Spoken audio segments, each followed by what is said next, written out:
Bienvenidos a todos a Think BRICS. Soy Lorenzo y estamos de regreso para hablar sobre lo que está sucediendo de cara a la cumbre de los BRICS en Nueva Delhi, India. Y hoy realmente nos gustaría escuchar las ideas que nos dará un nuevo invitado especial. Se trata de Rajoli Siddharth Jaya Prakash.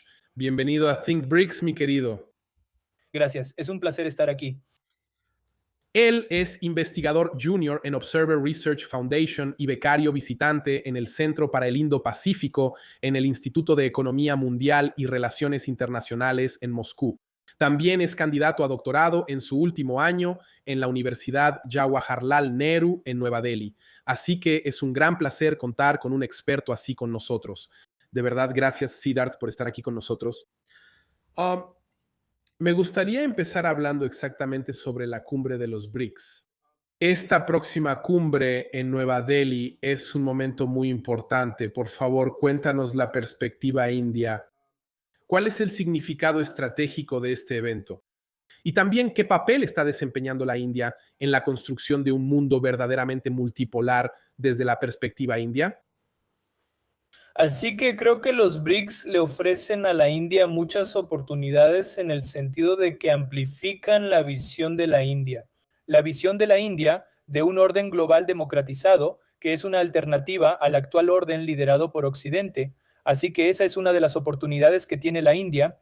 Así que la India espera con ansias ser anfitrión de los BRICS esta vez, porque ya sabes, en esta ocasión los BRICS llegan en un momento en que el mundo está en una gran agitación, marcada por la invasión estadounidense e israelí en Irán, por ejemplo, y otros factores. Así que con sanciones, aranceles y otras cosas, creo que los BRICS esta vez serán una plataforma muy interesante para discutir estos acontecimientos. Considerando que hay otros, desde la expansión, esta sería la segunda vez que los países se reunirían. Así que en este contexto y con este trasfondo, creo que será un momento muy interesante para la India en los BRICS para seguir articulando su visión de un orden multipolar, en mi opinión. Así que la India tiene una visión única del multipolarismo que se basa en su historia como civilización, en sus diferentes religiones y en su visión política. Y la India realmente ve el multipolarismo como una forma única y no es solo un contrapeso a Occidente, sino que es una forma de proteger su autonomía estratégica, que es uno de los temas que acaba de mencionar. ¿Cómo se ha desarrollado esta idea en la política exterior india? Como sabemos, la India se está posicionando como uno de los principales actores en el mundo y ahora está en diálogo con Rusia y China en el contexto asiático, pero también va más allá porque ha empezado a dialogar, por ejemplo, con la Unión Europea. Así que se está acercando al occidente colectivo como quizá uno de los posibles actores que realmente pueden cambiar el mundo. Es una pregunta interesante, de hecho. Si ves la política exterior india, desde nuestra independencia, la India ha enfrentado desafíos estratégicos con Pakistán en el oeste y con China en el este. La política exterior de la India siempre tuvo que lidiar con los problemas regionales que teníamos. Así que en ese contexto, durante la Guerra Fría, la India no podía tener una política exterior que, ya sabes, se inclinara hacia un solo lado. Así que la India tuvo que tener una política exterior de no alineamiento, lo cual no significaba que la India se mantendría neutral, sino que se mantendría no alineada, es decir, que trataríamos con ambos mundos.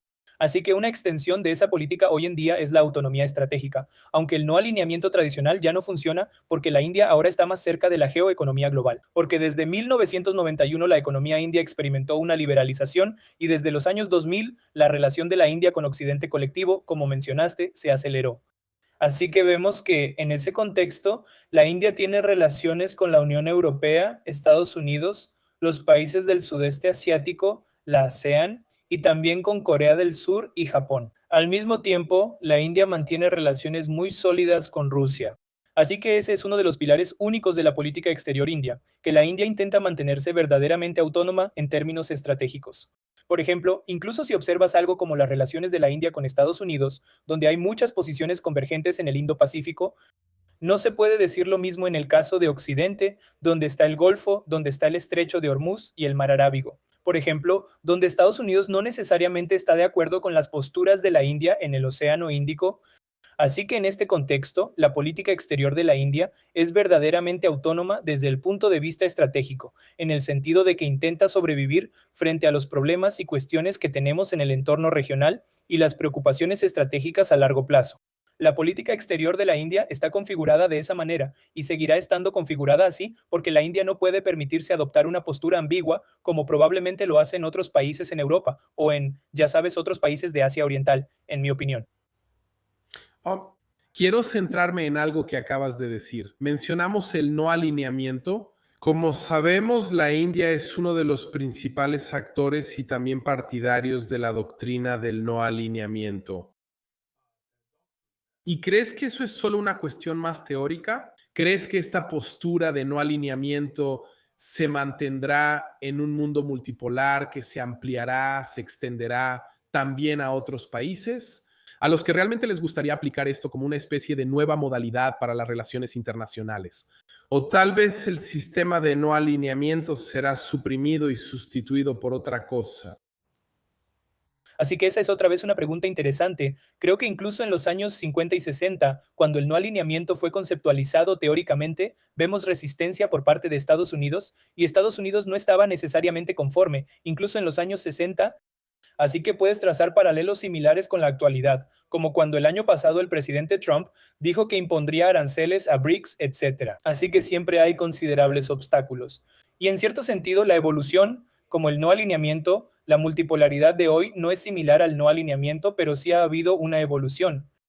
Así que los países quieren mantenerse autónomos, ya sabes, equilibrándose entre dos potencias y quieren sostener su... Creo que hay algunos cambios. Hay algunos cambios de la era de la Guerra Fría a la era posterior a la Guerra Fría. Pero algunos fundamentos teóricos del movimiento de los no alineados siguen influyendo en la multipolaridad actual también. Así que en este contexto vemos que las naciones quieren seguir una política estratégicamente autónoma. O sea, no es que los países no quieran tener autonomía estratégica. Yo creo que todas las potencias, todos los países quieren tener autonomía estratégica porque las decisiones de cada país tiene sus propios actores internos, cada país tiene sus propios intereses, cada país quiere energía asequible, cada país tiene su interés a largo plazo. Así que en este contexto, cada país quiere buscar la autonomía estratégica y quiere estar no alineado hasta cierto punto. Pero los factores históricos y los compromisos de alianzas siempre les impiden hacerlo. Así que en este contexto, muchos estados asiáticos, dado que el crecimiento económico ha ocurrido solo en los últimos 40 o 50 años, hacen su mayor esfuerzo por ser autónomos y por mantener el equilibrio entre dos potencias, etc.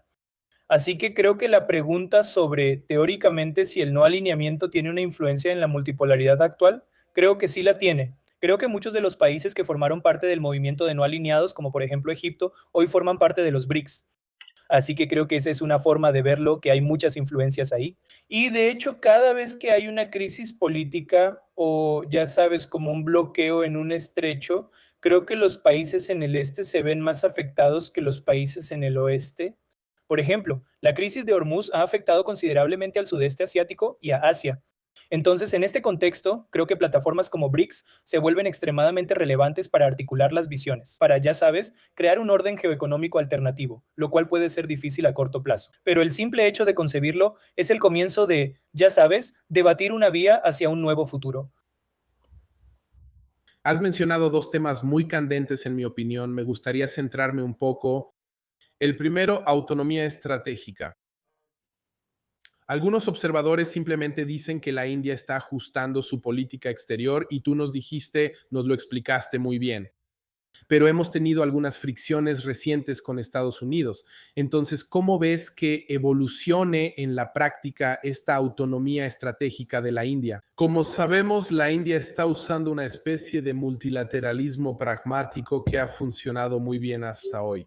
Y por supuesto, estamos esperando con ansias la cumbre de los BRICS en Nueva Delhi, que marcará la pauta para el próximo año en muchas relaciones internacionales y comerciales. Entonces, ¿cree que los BRICS pueden ofrecerle a Nueva Delhi una alternativa concreta para esta autonomía estratégica?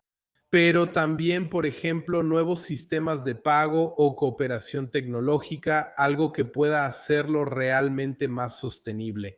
Esta autonomía estratégica para la India o todavía necesita, y quiero subrayar, necesita al occidente colectivo para desarrollar la sociedad india.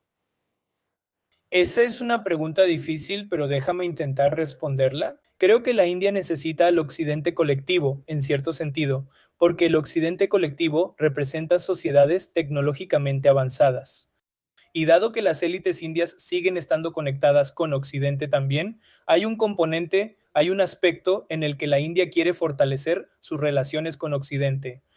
Esto es para nuestro propio crecimiento económico y para nuestro propio desarrollo económico. Por eso, como dije en mi respuesta anterior, la India tiene una política de autonomía estratégica. Sin embargo, esto no significa que la India socave a los BRICS ni las nuevas arquitecturas. La India sigue reiterando continuamente que quiere ver un orden global justo, que quiere ver un orden global donde probablemente un presidente no sea secuestrado o ya sabes, un país no sea atacado. Hay reglas y regulaciones que el mundo tiene que seguir y que el derecho internacional es sumamente importante. Y para eso, plataformas como BRICS se vuelven sumamente importantes porque, particularmente en las negociaciones sobre el clima, los países del sur global y los países asiáticos a menudo tienen que soportar el peso de leyes injustas de la OMC, que son establecidas por el norte global. Entonces, en este contexto, la India sostiene que el BRICS es una plataforma para que el sur global defienda estos temas. Así que probablemente la India no vea al BRICS de la misma manera en que probablemente lo verían China o Rusia. La India ve al BRICS como una plataforma no occidental donde se defienden temas no occidentales. Uno de los problemas más grandes que tiene la India es la reforma en el Consejo de Seguridad.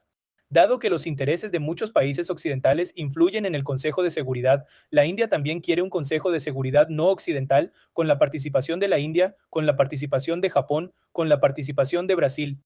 Así que vemos que, incluso si incluyes un componente de Occidente, incluso la participación de Alemania en el Consejo de Seguridad. Así que la India cree eso en ese contexto. Así que en ese punto, en ese contexto, las relaciones con el occidente colectivo también se vuelven importantes para el desarrollo tecnológico y el crecimiento. Al mismo tiempo, la reforma del orden no occidental existente, así como del orden occidental, también sigue siendo una prioridad considerable para la India. Así que en ese contexto la India no ve a los BRICS como, ya sabes, un bloque excluyente. Es un bloque inclusivo, inclusivo que habla sobre nuevos desarrollos para asegurar que haya autonomía estratégica, para asegurar que los estados tengan equidad en las discusiones sobre el clima, sobre economía. Y como dijiste, las estructuras de pago alternativas, etcétera, hoy en día puede que no sean significativas, como el Banco de Desarrollo de los BRICS, etcétera, que puede tener muy pocos recursos financieros. Y si ves las estructuras de pago alternativas como el CIPS chino, procesa alrededor de 12,000 millones de transacciones, 12,000 millones de dólares en comercio o 15,000 millones de dólares en comercio por año. Estos son datos de los últimos 3 años. Pero aunque es insignificante en comparación con SWIFT, pero con el paso de los años, si vemos que los estados se unen y cooperan juntos en este tipo de proyectos económicos, es probable que en los próximos años la financiación, el financiamiento y el apoyo aumenten. Así que en este contexto, BRICS sigue siendo una perspectiva muy interesante desde el punto de vista de la India. Es una perspectiva muy interesante. Gracias, gracias. Otra cosa en la que quería enfocarme son las palabras clave de los últimos días. El estrecho de Hormuz. Como sabemos, nuevamente tenemos un nuevo conflicto en curso. El memorando de entendimiento ha sido cancelado. Y sabemos que todo esto también está afectando a la India en sus importaciones y exportaciones debido al tráfico a través del Océano Índico. Como sabemos, esa es la salida natural del Golfo por mar. ¿Cree usted esta es solo una pregunta muy puntual, fuera del contexto general que acabamos de discutir, que la India podría desempeñar un papel equilibrado y neutral en esta batalla entre Estados Unidos e Israel e Irán o no? Porque anteriormente Pakistán intentó hacer eso antes. Como vemos, funcionó, pero solo por un tiempo. Ahora tal vez necesitamos algunos países no alineados y neutrales y el país vecino es la India. Entonces, ¿crees que tal vez el gobierno de Nueva Delhi consideraría unirse a este juego y empezar a jugar un papel clave? No estoy seguro de lo que el gobierno ha dicho hasta ahora, pero estoy seguro de que la India, si lo ves desde un punto de vista estructural, parece que la India está en una posición para, ya sabes, hablar con todas las partes. Por ejemplo, la India mantiene lazos favorables con Israel, la India tiene buenas relaciones con Estados Unidos, la India tiene buenas relaciones con Irán, aunque existe la percepción de que la India no las tiene. Y al mismo tiempo, el principal socio estratégico de la India en Medio Oriente, los Emiratos Árabes Unidos, la India también mantiene buenas relaciones con ellos. Así que, en este contexto, la India no tiene problemas bilaterales con ninguno de estos países. Así que, aunque Pakistán haga sus mejores esfuerzos, creo que la India podría ofrecer sus plataformas de negociación si fuera necesario. Pero en este contexto, veo que aunque la crisis nos ha impactado significativamente, porque la crisis nos queda más cerca, ya que se desarrolla en el Océano Índico, como puedes ver. Así que, con la interrupción del transporte marítimo, de las líneas marítimas de comunicación y la destrucción de barcos, el precio del petróleo aumenta en la India. Así que se convierte en una preocupación clave. Y por eso, la resolución de las hostilidades en el estrecho de Hormuz sigue siendo una prioridad fundamental para la India en este contexto. Y creo que en este contexto, los esfuerzos diplomáticos, la India puede ofrecer apoyo en negociaciones diplomáticas, etcétera, porque nuestra postura ha sido la misma desde el primer día. Queremos que estas hostilidades se detengan. Claro, así que gracias, muchas gracias. Y volvamos al tema principal. Usted vive y trabaja en Moscú.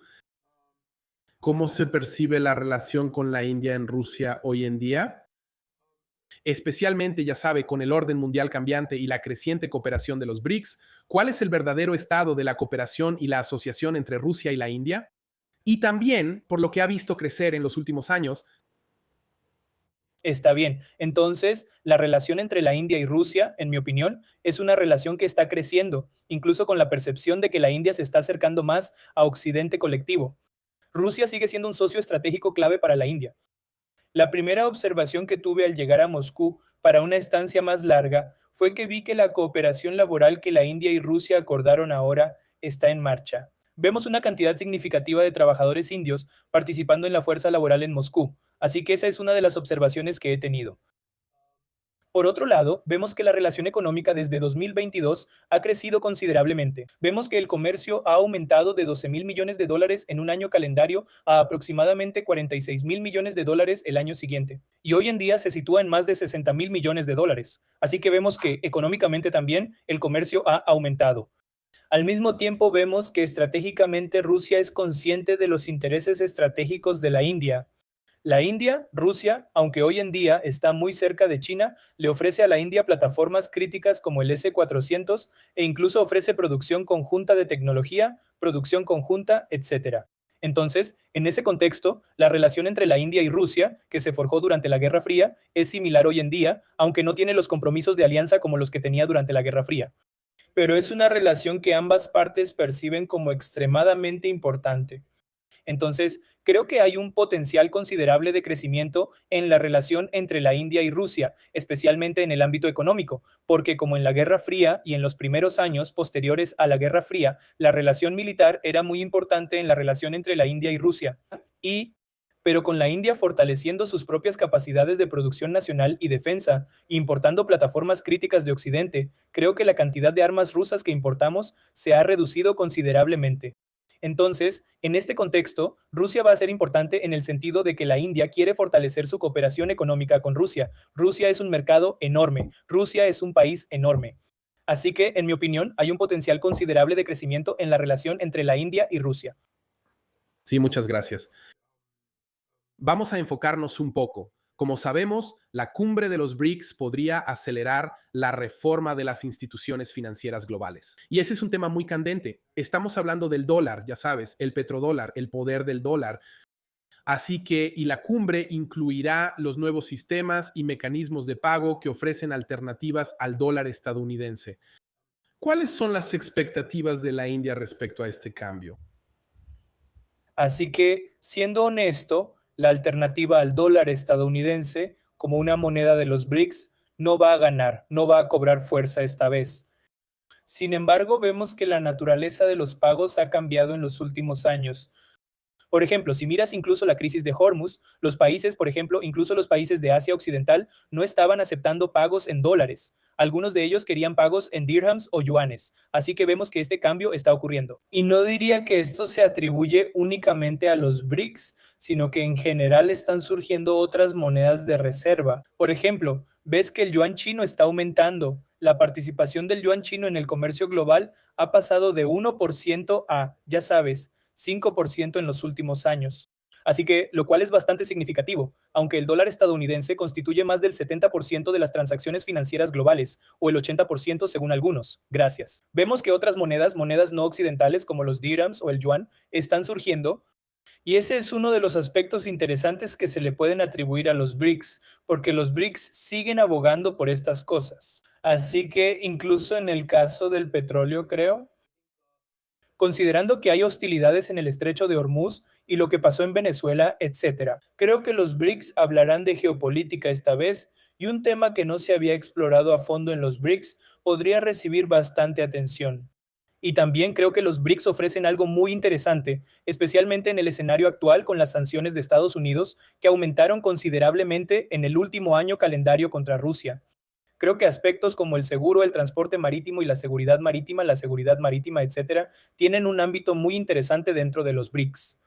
Entonces, estos puntos de discusión pueden surgir en los BRICS, donde algunas cosas pueden facilitarse entre consumidores y entre comerciantes para asegurar que haya cierto grado de transacciones, etcétera. Entonces, en este contexto, creo que los BRICS surgen como una plataforma muy interesante e importante. Pero al mismo tiempo, la India y otros países BRICS no occidentales, como Brasil, por ejemplo, siguen siendo escépticos de que los BRICS se queden solo en el discurso y, ya sabes, que no den resultados, porque al final del día, la mayoría de los recursos financieros siguen estando consolidados por Occidente. Y las élites en todos estos países, Sudáfrica, India, Brasil, están orientadas hacia los mercados occidentales y, ya sabes, Europa y Estados Unidos, por ejemplo. Así que estas preocupaciones siempre siguen presentes en los BRICS. Porque déjame hacerte también una pregunta exactamente sobre este tema del futuro, porque la India se está convirtiendo en un líder global en infraestructura pública digital. Así que como el sistema de pagos UPI, ves que este modelo indio eh, está siendo adoptado por otros países BRICS. ¿Podría esta cooperación tecnológica convertirse en uno de los próximos grandes pilares de los BRICS, junto, por supuesto, con la política y el comercio internacional? Lorenzo teóricamente es muy posible, pero luego, así como UPI es una de las formas más eficientes de transaccionar, en 2016, con la introducción de UPI, los indios cambiaron de la noche a la mañana la manera en que se relacionan con el dinero, por ejemplo. Por ejemplo, hace 10 años, India era una economía basada en efectivo, y para un país como la India, cuyo ingreso per cápita es de alrededor de 2.000 o 3.000 dólares, la infraestructura de pagos digitales fue un paso muy grande en la revolución. Y en los últimos 10 años, según mis cálculos, creo que 14 países aceptan el sistema de pagos unificados UPI. Así que teóricamente si el UPI funcionara en los BRICS con el mecanismo de los BRICS sería ideal. Sin embargo, el UPI o cualquier otro sistema de pagos, en cierto sentido, está controlado por el Banco Central de la India. Y tratar con entidades sancionadas sería un poco difícil incluso bajo un marco como el de los BRICS. Por ejemplo, incluso en el pasado, la India intentó asegurar algunos mecanismos de transacción entre la India y Rusia mediante la introducción de pagos con RuPay. RuPay es básicamente el equivalente nacional de Visa, y no funcionó. Así que creo que, en ese sentido, mientras persista la guerra en Ucrania y persistan otros factores, se vuelve difícil que cosas como UPI avancen porque UPI funciona sobre el sistema SWIFT, y los indios dependen principalmente del sistema SWIFT.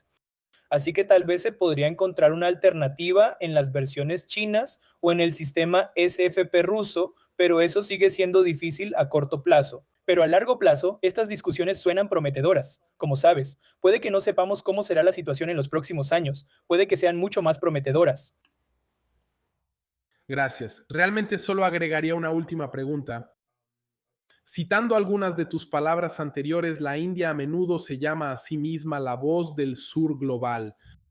¿Crees que los BRICS pueden ser una plataforma capaz de amplificar esta voz y especialmente mirar hacia las instituciones occidentales? Absolutamente. Creo que todo el concepto de la voz del sur global es el pilar principal del compromiso de la India en los BRICS. El compromiso de la India, por ejemplo, el compromiso de la India con el sur global no comienza con la creación de los BRICS a finales de la década de 2010, sino a principios de los años 2000. Pero vemos que el compromiso de la India con el sur global ya surgía como un pilar incluso durante la Guerra Fría. Si observas la política india, uno de los principios fundamentales de la política exterior de la India fue que la India se posicionó en contra del movimiento de descolonización en la segunda mitad del siglo XX. Así que esto continúa incluso hoy en día. Un legado de eso continúa incluso hoy en día, ya que la India cree y aboga por un orden global justo y habla sobre, ya sabes, y habla sobre relacionarse con el sur global. Esto incluye el clima, la economía, la seguridad energética y la seguridad humana, por ejemplo. Así que la voz del sur global sigue siendo un pilar fundamental, como un pilar crítico en el compromiso de la India con los BRICS, mucho más que en la cuestión de los pagos, etcétera. Porque la India cree que, a diferencia de otros países o países europeos, o incluso, por ejemplo, en un país asiático como China, su percepción en los países africanos y latinoamericanos es que, sobre los BRICS, sobre la India, es que la India sigue siendo un árbitro justo en el sistema internacional y que la India representará sus intereses y la India representará sus intereses. Esto es porque ninguna de las empresas o industrias indias es explotadora hacia los países del tercer mundo o, ya sabes, estos países. Así que siempre ha representado los intereses de esa manera.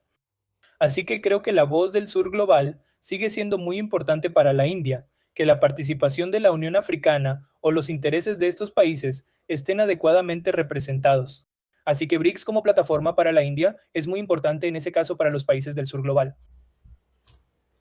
Siddharth, muchas gracias por tu tiempo, por tus valiosas ideas, porque tu perspectiva como investigador es muy valiosa para nuestra audiencia y a todos nuestros oyentes y a ustedes que están viendo ThinkBricks. Muchas gracias. Recuerden que somos una plataforma independiente, así que por favor denle like, compartan y comenten abajo y denos su perspectiva. Muchas gracias a todos y nos vemos en el próximo episodio. Adiós.